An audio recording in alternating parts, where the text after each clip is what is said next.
Hi YouTube, this is Jackie and Tirza, and today we'd like to come and talk to you about our story of how this little one got to be here.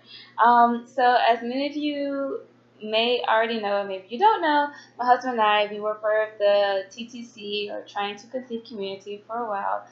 We were trying to conceive for about 8 months, which is, you know, interesting to me because I felt like and I still feel like as if I was lied to my entire life. Um, you do the do, and then bam, you get pregnant. But clearly, it's not that simple. Um,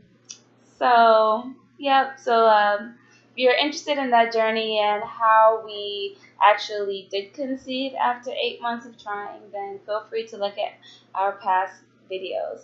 But today, I'd like to just share with you our birth story and how this little one came to be. Yeah, yeah. You like your giraffe? Yeah. All right, so just to kind of pick up where we left off, I did conceive after 8 months of trying, and it's interesting how that came about. First of all, a lot of prayer, just a lot of prayer, just a lot of patience with God, and just giving it over to God, and letting Him just decide and accepting whatever He was going to allow us to have, whether it was to have a child or to go through adoption or to not have a child at all. We were just ready to accept whatever God wanted us to have. But there was a guy at church who, I guess, he kind of prophesied over us. It was weird because I'm a prophet or anything. But he just came up to us out of the blue and was like, "Oh, you're going to have a baby within the next 6 months." And this was like early on with us trying. And I was just kind of feeling a little deceived, like shocked at that point. And he didn't even know we were trying to conceive, and we had been married for a little over a year by that point. And he just out of the blue said, "You're gonna have a baby, or you're going to get pregnant within the next 6 months." I was like, "Okay, sure, whatever you say." But I took that and I put it in my heart, and I left it there, and I kept it there, and I prayed about it too. And lo and behold, we did get pregnant within within that 6 month time period. Um, and so that was definitely God, in my opinion, that was God just kind of asserting that we were going to get pregnant in a way, but just telling us to be patient and just wait on Him. It was going to happen in His time. And third, that I would contribute my pregnancy to is Vitex. I took Vitex, and I got it in pill form, and I took Vitex and got pregnant that same month. And I stopped trying. I just gave up. Like, I didn't buy any more pregnancy test strips. I didn't buy any more ovulation test kits. And I actually started looking up adoptions. And that's how done I was. Even though I still had that little promise in my heart, I was like, "Okay, God, well, let your will be done. I don't know what's going on. I don't know." And but yeah, I just stopped. I guess I stopped stressing, and then bam, that same month I got pregnant, and with this little one, yes. Yeah, so that's how we got pregnant. Now, when we got pregnant, we planned to have we wanted to have a home birth, and so we went and got a midwife and everything. But I still adhere to seeing my physician regularly. And so I let her know that I was pregnant, and she did a test and confirmed that I was pregnant. And then she also decided to draw some blood and look at my blood because she noticed that in times past I had low platelets. And so she wanted just to check on my platelets, and it turns out that my platelets had actually started to drop. And so she said, "We're going to keep an eye on this." And so they did.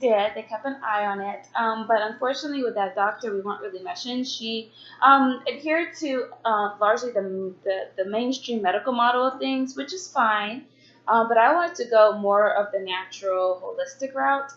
So actually, in the middle of my pregnancy, I messaged her. I said, "Hey, you're a great doctor. I enjoy being your patient, but things aren't really working out between us.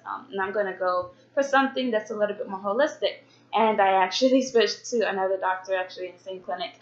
But she is absolutely wonderful. And actually, the midwife that I was going to use knew the doctor that I have now, and actually recommended her. And so it was awesome.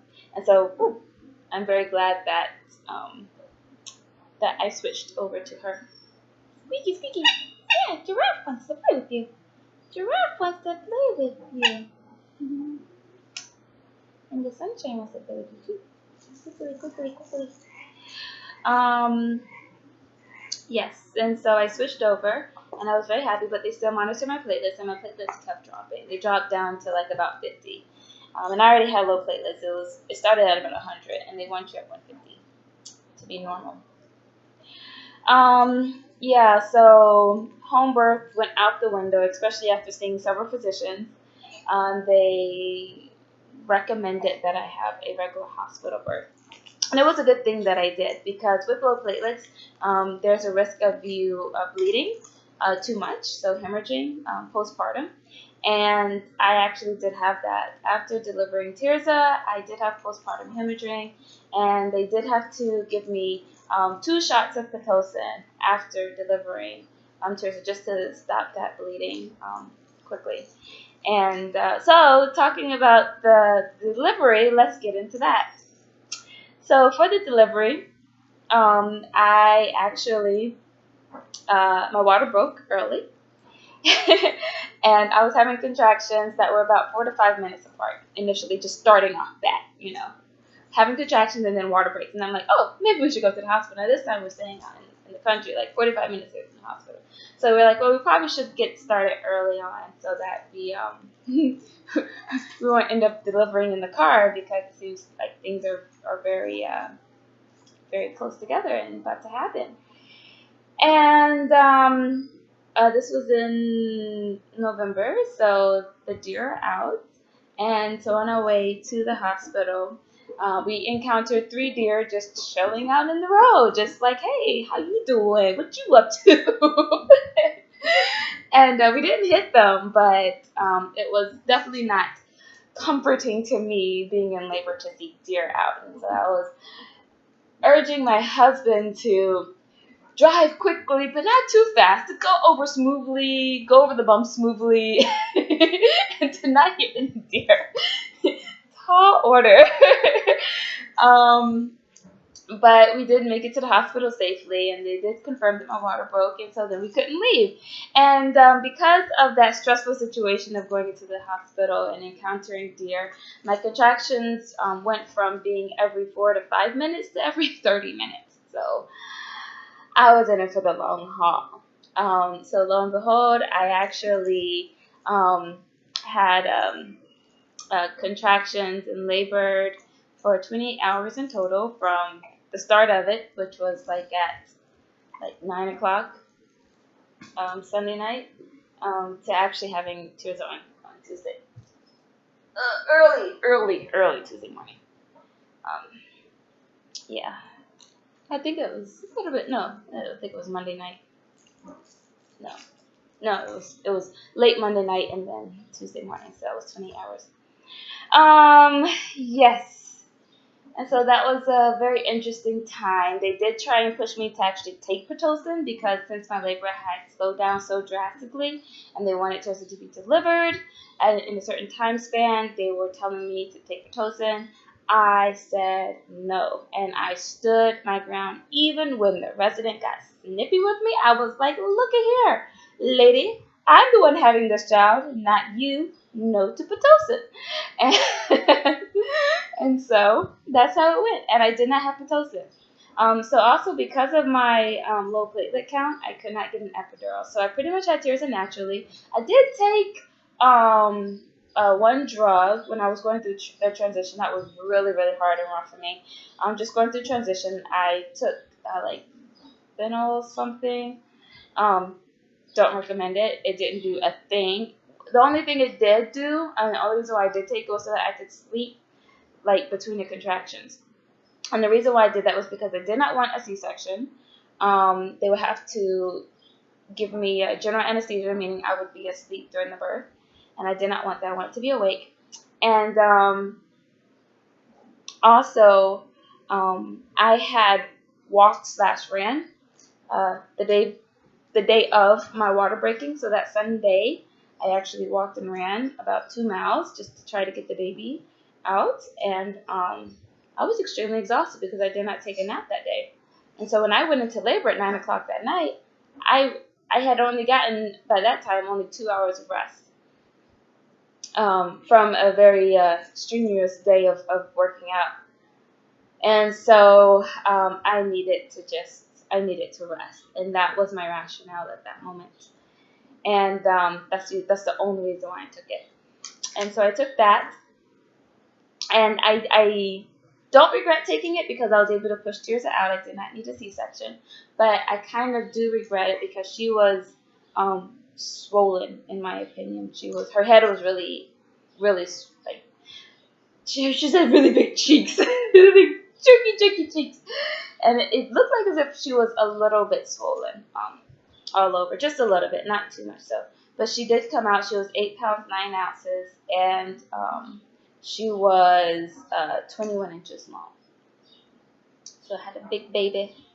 Big baby. It was all baby in my belly. And so it was a beautiful time. I was awake for the entire thing. So that was a blessing. And I pushed hers out. That was also wonderful. And then I went into recovery. And so the delivery part was great. It was the recovery part that I absolutely just abhorred. They woke me up like almost every single hour, telling me to get rest and telling me to feed my child. I'm wondering why my platelets kept dropping. Because I'm not sleeping. Leave me alone. Seriously.